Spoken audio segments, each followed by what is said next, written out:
and welcome back to another episode of the Freshman 15 College Football Podcast with me, LP Cruz, talking college football in about 15 minutes. And last week we talked about the CFP and how we got there. We talked about the surprises, the snubs, but today is a much clearer picture of the CFP. Both semifinal games will happen once again on New Year's Day. First, the Rose Bowl with Alabama against Michigan, and of course, the Sugar Bowl with Washington squaring off against Texas. Tonight's episode will be a preview to discuss the Sugar Bowl, and who better talk about this game with my guy Tyler and two special guests. So coming on to the show tonight is Pat Oglesby of Longhorns Wire and Roman Tomashoff of Lockdown Huskies and SI.com. Let me slide them on. Fellas, what is up, man? How's it going?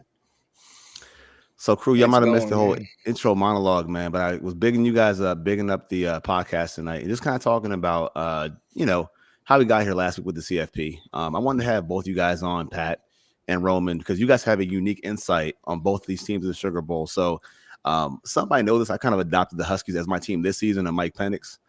So tonight, fellas, we're going to do a debate-style show as far as tell the tape, your team, Pat, versus your team, Roman, and kind of meet in the middle, fellas.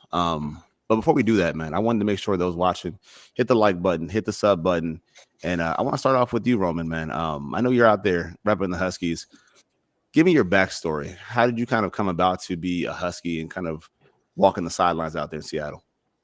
Yeah, so I mean, my dad's a UW alum, so I just kind of, even though I grew up as I podcast here from my childhood bedroom here in Los Angeles, even though I grew up down here in the heart of USC UCLA country, I was just always riding with the Huskies, you know, from the early days of Cody Pickett through Jake Locker, through Keith Price, that whole era. Just I stuck with the Huskies the entire time. And then as I got into college, I said, hey, it'd be fun to find a way to get into this, you know, write about the team and everything. So started at Fansided, moved over to an independent site with RealDog.com, and now I'm with Sports Illustrated. Super lucky to be a part of all this. And just the last 2 years being able to, 3 years actually, being able to cover the team in person. 2 of them were actually good. So being able to cover the team the last couple of years has been so much fun. Just it's been a real pleasure to be a part of this whole thing.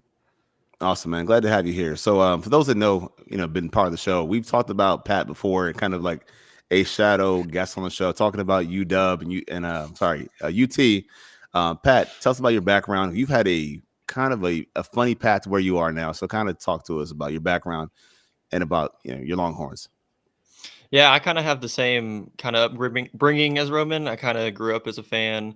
My earliest memory was Vince running across the end zone. I mean, I was only 5, but I remember it. And then just growing up, seeing Colt play the bad years through Strong, through Herman, now seems to be going well with Sark. I actually just started writing with the Longhorns Wire this year, covering the team, and actually had help from LP, from Tyler, from everyone else in our crew. And they helped me get to where I am right now. So I really appreciate them. But this is my first year covering the team, and I'm just excited to be able to do it. So that one thing that you will not say, huh? I have to ask you before we start, is Texas back? You'll never hear me say that. You'll never hear me say that. Ever since those words came out of Ellinger's mouth, it's just kind of haunted every Texas fan. Well, fellas, man, glad to have you guys on the show. Tyler's like my co-star, man, here. What I wanted to do, guys, kind of go tell the tape. Me and Tyler will kind of chime in on these talking points. We have 5 talking points tonight. We're going to talk about defense, skill guys, coaching, of course, that one big one, QBs, before making our final pick. So to start off, Rome, you are the guest, man. Tell me, just talk to me about the UW defense and where they hold the advantage in this game. Yeah, so the defense has been a little up and down this year. Start the year, they looked really good. There was a lot to like. Then in the middle of the season, we saw a bit of a rough stretch. The two games that really stood out as just being really troublesome were the game down at Stanford, and then the USC game, and then the first half against Utah. And then the second half against Utah, we saw a major switch. And while the tackling was still a big question mark for a little while, we've seen the tackling improve a lot. And then the 2 things that I got to say about UW's defense is the defensive line is strong. The sacks aren't there, but the defensive line is strong, obviously led by Braylon Trice. And then the secondary, we've seen a major improvement over the second half of the season. And a lot of that is credit to Oklahoma State transfer Jabbar Muhammad, who's just been locked down out there. He had a fantastic game against Oregon State, 2 picks, 4 PBUs, just didn't let anything come his way. Actually had a 0 passer rating in that game. And you can tell that energy has just kind of just kind of spread to the rest of the defensive back group. And I feel more confident about that defense every single week. And if they tackle the way that they did against Oregon, then I think that this is a really, really solid group. Pat. I really love our defense, and coming from the Big 12, it's kind of like a stigma where the Big 12 can't tackle, Big 12 doesn't have defense. But this year with Pete Kwiatkowski and bringing in these guys, building the trenches, I think Texas has the best defensive line in the country. I mean, I'm a little bit of a homer, but I do think that's true. Our safety is our weak point. Jahdae Barron, senior, has blown some coverages. Same with Jaron Thompson. That's what kind of makes me worried about Penix. That's the only part of our defense that I'm worried about. Everything else, I think we should be able to lock them down. But, I mean, it's a playoff game. You never know what can happen, and especially when you're facing a Heisman runner-up, probably should have won the Heisman. So, Tyler, man, I know you got some news and notes on this defensive matchup, man. What do you got for us? Yeah, so it's pretty interesting. So I went and pulled some stats. Longhorns, they rank 95th in the country in pass defense, 3rd in rush defense, and 13 in scoring defense. The Huskies, they're 123rd in the country in pass defense, 38th in rush defense, and 49th in scoring defense. So, like, when we look at these defensive, this pass defensive ranking, we know that the trios of wide receivers on both of these teams should show out, and that's the exciting part about this game. And I know we're gonna hit on them in a little bit, but like you said, they're in the back half in the country and in this, but this should be exciting for those two quarterbacks and those trios of wide receivers to really take off in this game. All right, so Pat, I'll flip the question to you, man. Speaking of now the running backs, and I know you guys lost a big one against TCU, so I'm sure. But let me ask this question: what has Texas done to fill the void left by Jonathan Brooks? What they've done is put in CJ Baxter, 5-star. I think I mentioned it. I didn't mention it on social media or anything, but I did text y'all, watch out for CJ Baxter at the beginning of the year. The only problem with him was injuries. That's what put Jonathan Brooks in the starting role in the first place. I mean, I have some notes. Baxter averages 4.6 yards per carry, which, I mean, it's all right compared to Jay Brooks's 6.1. But whenever you add in CJ Baxter, you add in Jaden Blue, you add in Keelan Robinson, filling the void of Brooks isn't easy, but Texas has managed to do it. And they've done it pretty well, especially these past two games versus Tech and then OSU in the championship game. So Oklahoma State. Gotcha. So definitely a committee approach over there in Texas, man. So Rome, I looked at your guy, Dylan Johnson. He's like the lead back all the way. He's the bell cow. Yep. And really, when I watched him play, some of those harder games you guys played against, he was the kind of the guy. He was the X factor in that tough running, really physical guy. Kind of talk about his usage and what that really means against Texas. Yeah, so for coming into the year, this wasn't the plan.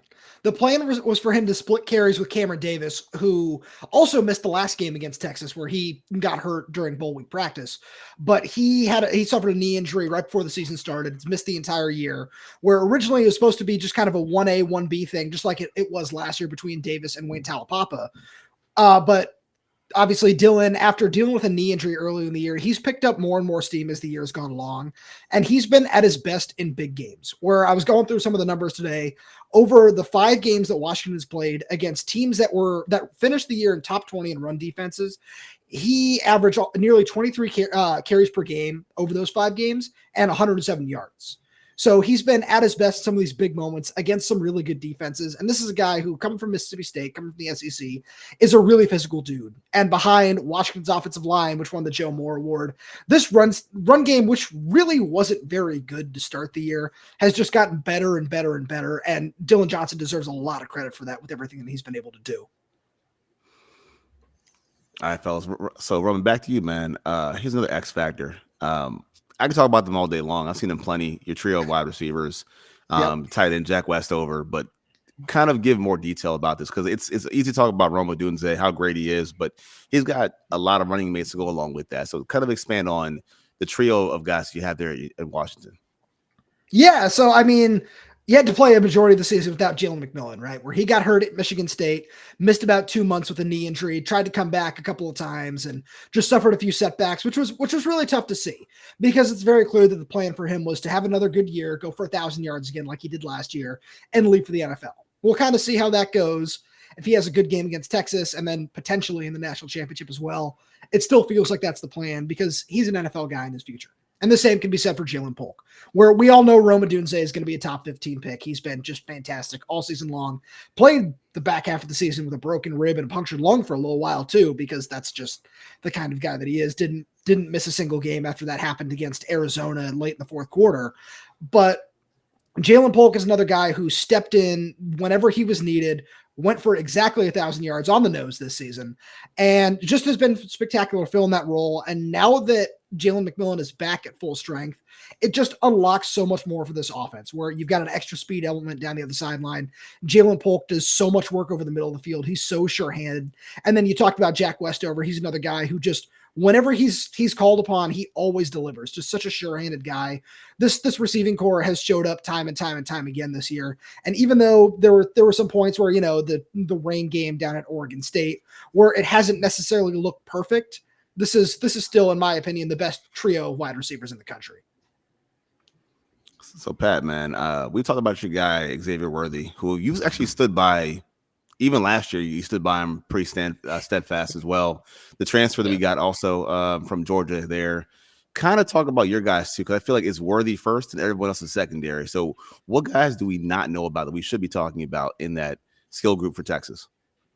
Yeah, to point to your ex from last year, he did have a broken hand throughout like almost the entire second half of the year, which I don't know if y'all remember. I'm sure you're Roman. You remember in the Alamo Bowl, he missed a couple of big plays. Turns out he had a broken hand, played through it. But obviously, Adonai Mitchell, big addition. Jatavion Sanders, our tight end, if he didn't miss a couple of games, he would be up there with, you know, Brock Bowers. You got Jordan Whittington. He's just such a reliable pass catcher. If you just throw it to him, you know, he'll manage to get 10 yards. Those are the top four guys. And then you got guys under them, Jonte Cook, 5-star freshman. He hadn't seen the field much just because he's playing behind 3 NFL players. But yeah, those 4 guys right there. I mean, obviously it's not Washington's trio, but they are still very, very solid. That's a talented group. Tyler, anything you want to add, man? No, both, especially Washington's, man. They remind me of like the Garrett Wilson, Jackson Smith, and Jingbo, Chris Olave, Ohio State Buckeyes, man. They're loaded at that position, and like no matter what's going to happen, they can take over a game at any second. And like I said, that's going to be super exciting against these secondaries that struggle. These wide receiving cores should feast, and that's what I think is the most exciting part about this game is we get to see 2 pretty elite quarterbacks with very good wide receiver groups going up against defenses that have struggled at times, that have been up and down. So, like I said, it's really exciting. I totally forgot to mention Jeremy Bernard and Devin Culp too. Jeremy Bernard especially, super impressive sophomore after transferring from Michigan State, where when Jalen McMillan got hurt, he was the guy who had to step into that role and has just been so impressive. All right, man. So I'm going to lead this one for Pat first. So the coaching aspect of it, right? There's kind of like a rocky time. I know it's newer for you, Roman, and your guy, but for Sarkisian, it's been kind of a rocky time. He's kind of figured it out, man. Right? He's kind of got this team. I mean, they're in the CFP. I mean, you can't get much better than that. So kind of talk about where this team feels about their coaching and what kind of advantage do you have now having Sarkisian once again at the head of a program where the team is at almost the pinnacle. Is he a different guy? Is he kind of the same guy from he's always been? Like, what's kind of the formula for Sarkisian going forward, and what advantages he has as coach here? The 2 biggest things with Coach Sark is the culture and his offensive mind. He's been in the NFL. He's been around Saban. He knows how to scheme. He's always been elite at that. Then you pair him with Texas. You pair him with the NIL. He's always been a good recruiter, and it's just going to turn out. And it 3 years later, it finally did. After that loss to Kansas at home, I mean, I was calling for Sark's job too, but I mean, I'm glad that we stuck it out with him. but just the culture that he's built to change from, I mean, you can have 5 stars. I mean, it's not going to do anything if you don't actually know how to coach them and build them together and make them play together. Tom Herman had 5 stars and Charlie Strong had 5 stars, but nothing. I mean, bowl games against Missouri, I guess, if that's what, you define as success. But Sark has turned the program around to where people from other states are coming here. He's recruiting in Florida. He's recruiting in California, where before you just basically focus on Texas, which, I mean, Texas is good at recruiting, but you got to go everywhere else. And Sark is building this Texas team where people want to come here and play. So, Pat, you did a great job of expanding the question to recruiting as well. So I know Kalen is in year 2 in Seattle. What has he meant to that program, and just by extension to kind of the connection with either it be alumni, either be you guys who kind of take the baton from him to kind of explain to us, the fans, what that means for Washington? What has Coach Kalen done for this program that kind of prepares them for these kind of games? Yeah, Kalen DeBoer has just changed everything about what's going on in Seattle, where 2 years ago, I don't feel like it's a stretch to say that Washington football is on life support with just everything that was going on with Jimmy Lake after the loss to Montana, after just getting thrashed at Michigan. And then, of course, the whole Jimmy Lake pushing somebody on the sidelines against Oregon. After all that happened, there was no juice, no anything with this Husky football program. Kalen DeBoer comes in, builds, as you said, LP, builds a whole bunch of relationships with the alumni. The alumni start flooding back after they see what Kalen is building. And that's even before he started playing games. He gave all these guys like Roma Dunze, Jalen McMillan, Jalen Polk. He gave all these guys a chance to just kind of hear him out when they were all considering entering the transfer portal after all that went on. He's come in, he's built a culture of winning, and just it's shown in every aspect of what they're doing. While the recruiting rankings don't necessarily reflect what he's building, he's bringing in some really, really talented guys. I love what they're doing in terms of talent evaluation. And then they haven't lost since October of 2022. Like, what he's doing, it's working. He's building everybody talks about that, like, especially if you ever are interviewing recruits, everybody talks about, oh, well, this place has a family style culture. This is a culture like a family. What's going on Montlake is legitimate. That's what they're actually building. Where programs, I'm going to take a shot because I can, programs like Oregon say that's what they do. Washington is actually doing that, where Kalen builds those legitimate relationships with everybody who enters that building, and it's truly special to watch. And can I mention something? Yeah. I just think both these teams are so similar in a way and so evenly matched. I mean, like what you were saying about Washington, that's the same thing that was going on with Texas after Herman. And then he comes in, and from the receiver group to the trenches to the quarterback. I mean, obviously Penix is better, but the quarterback, just everything. I feel like this is such an evenly matched game, and both these programs are like almost intertwined in a way.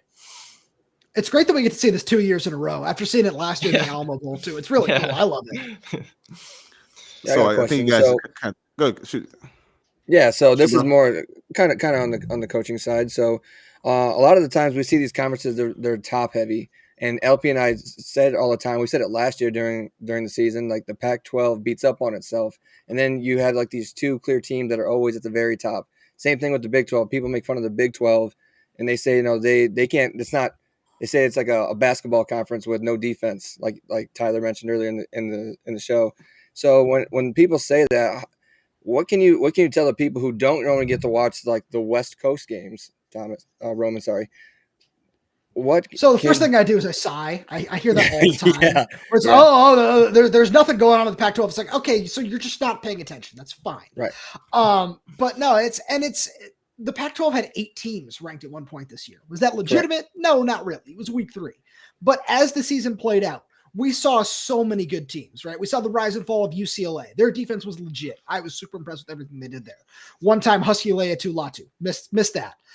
Utah, the rise and fall of what went on there. That defense also obviously really good. Oregon State was a top 10 team for a long time this year.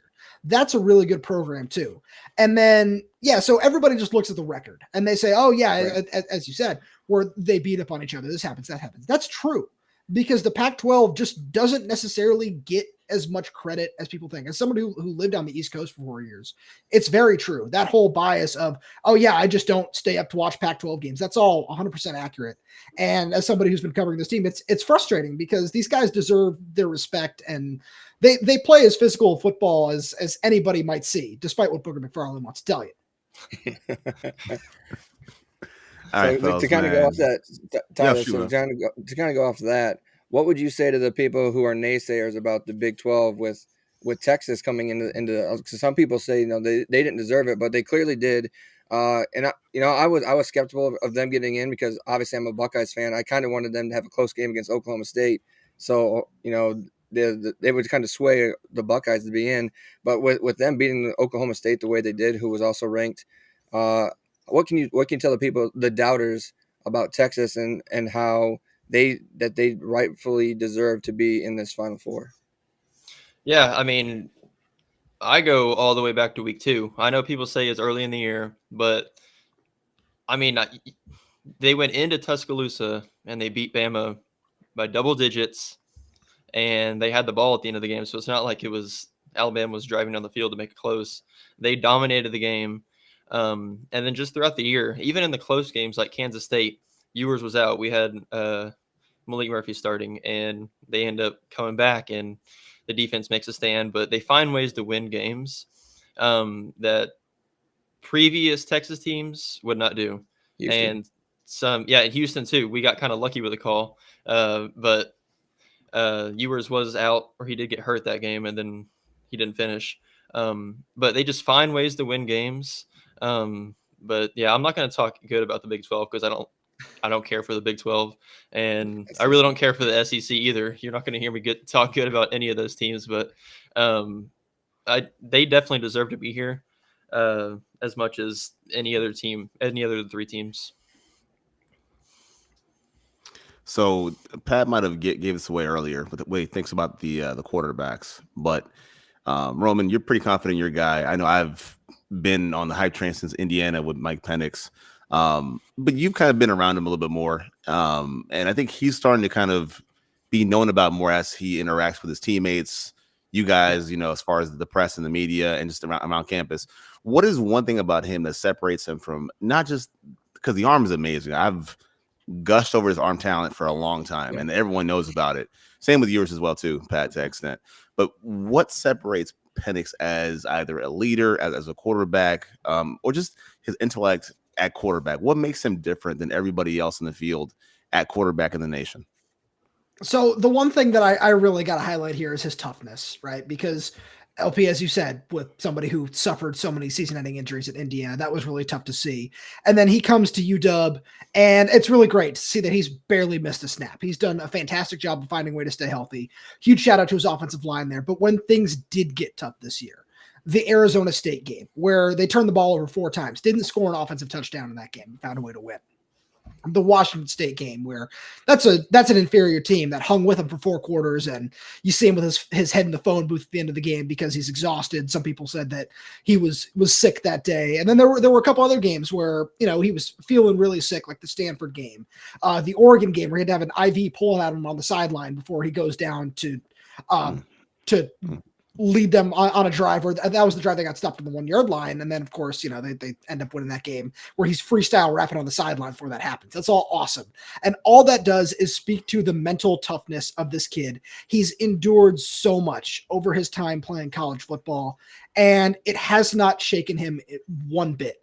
And I just think that that's so impressive for a kid who could have been swayed by so many different things that happened to him, but he's always just persevered, and he deserves every good thing that has come his way so far. Facts. So Pat, you kind of led with saying that you think Penix has the edge over yours, but I mean, give us more about Quinn Ewers, man, because I mean, I know he's tough too. He's got the great arm talent, and he's kind of carrying the water there for what's life without Bijan Robinson. So just give me more about Quinn Ewers and what he means to your team. Yeah. He's almost everything. I mean, it's a team effort, obviously, but the way that he's transitioned from 2022 to this year with his completion percentage and not turning the ball over as much, it really shows how much he's put in to what this Texas team is, and put in the work to put or to put them where they are right now. His arm talent is elite. I wouldn't say it's Michael Penix elite, but it's up there.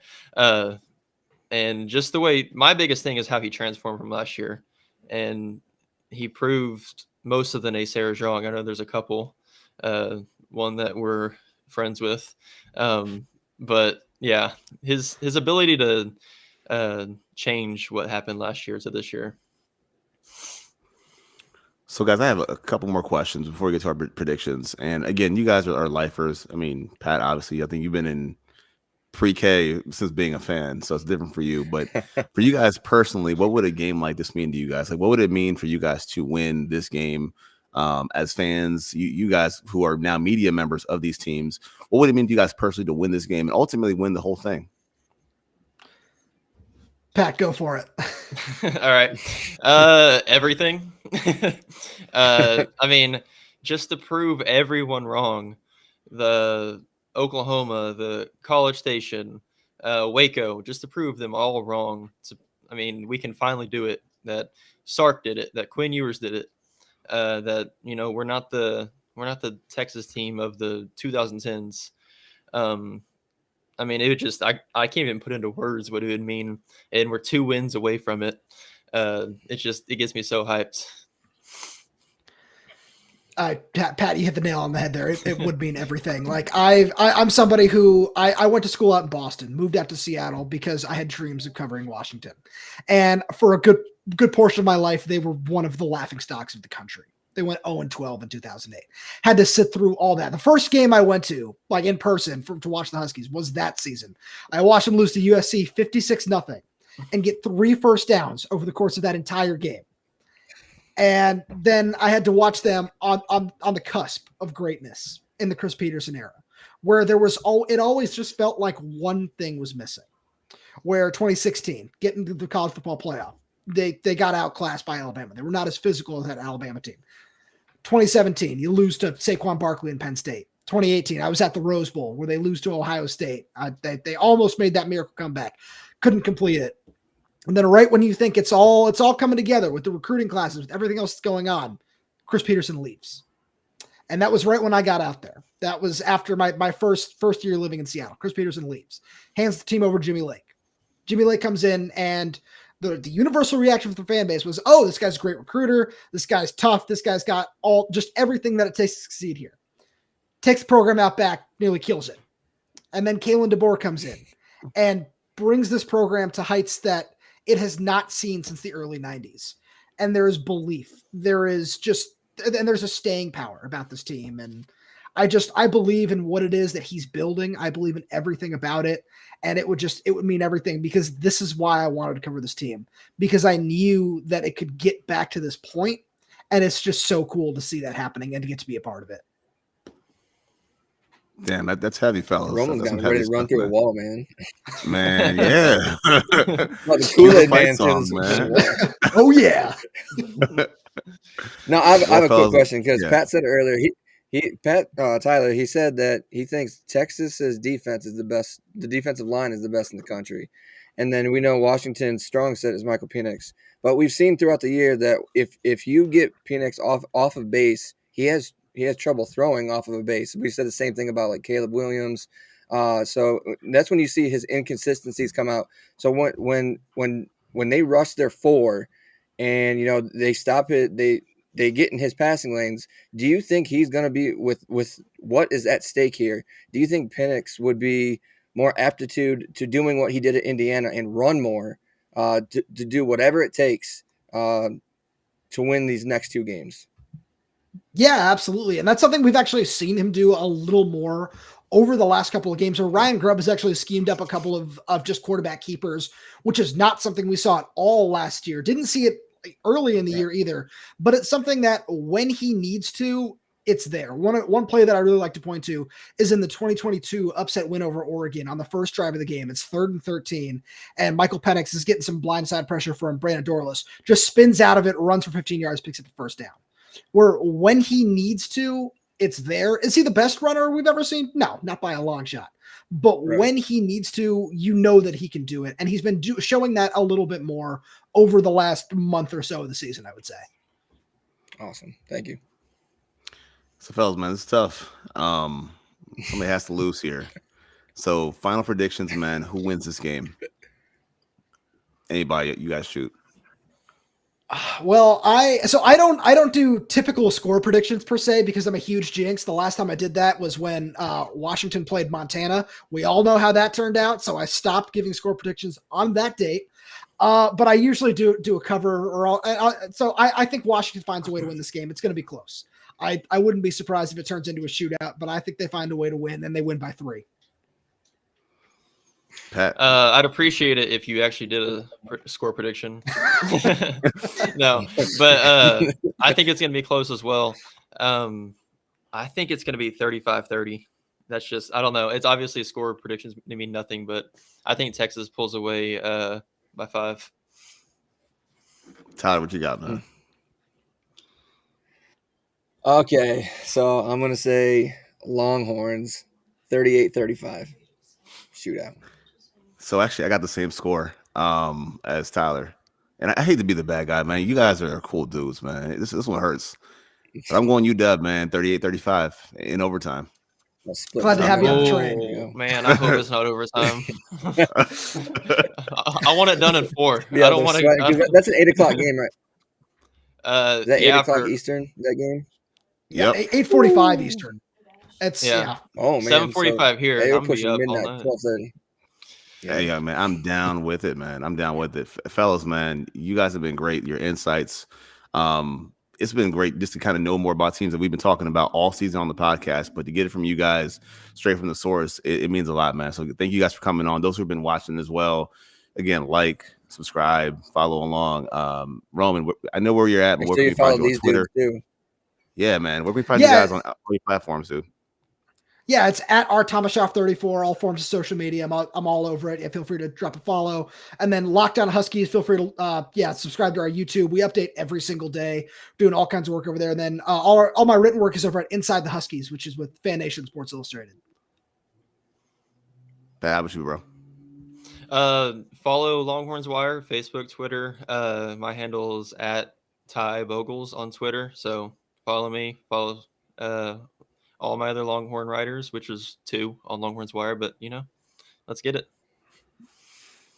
All right, Beth fellas. You guys can also find me on Twitter at SCQ Flight Crew. You can find Tyler at Cryptic Ghost 2. But once again, fellas, thank you for coming on. Thank you guys for watching the Freshman 15. And as always, peace out. Peace. Thanks for having me. Stop this thing.